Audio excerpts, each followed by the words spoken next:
Albert was helping her with her correspondence. Eventually, he drafted all of her correspondence for her. The boxes that came up from the house every other day or so, the red dispatch boxes, which the Queen had to go through and sign documents. Albert would go through these with the Queen so she understood them. They were things about policy. His sophisticated education was hugely helpful to her. And he did it in a way so that she understood these issues and could intelligently put her signature or make suggestions, which was the prerogative of the Crown. So it was a big boon to her to have her husband's assistance and sometimes guidance in these issues, as we'll see in a minute. Well, that year, in the fall of that year, she gave birth to their second child, and this time a son. She would have four, and they were all named Albert. But we all had second names, you see.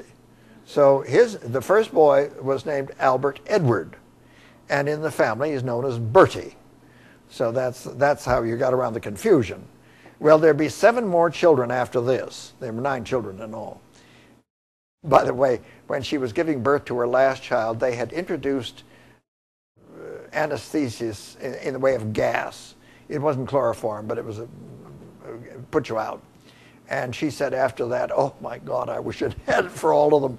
It made it so much easier." Well, of course, nowadays I suppose that is the case, but and it was used prolifically after they tried it out on the royals. That's the point of my telling you this. Oh yes, they tried smallpox vaccines out on George III and his family. The royals have always been the first in line to any medical thing that were going to be tried out on the public. They're not cowardly in that way. England and France allied themselves. It's the first time in memory, in historic memory, that England and France allied themselves militarily to attack Russia.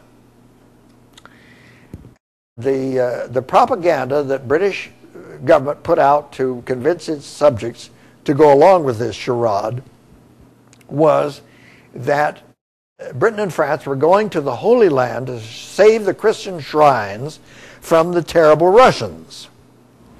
Well, that didn't quite fit because the Christian shrines in the Holy Land were under the governance of the Islamic Ottoman Empire. And the Russians were Christians. So you figure that one out. If you can figure that one out, you can figure out today's policies in Iraq.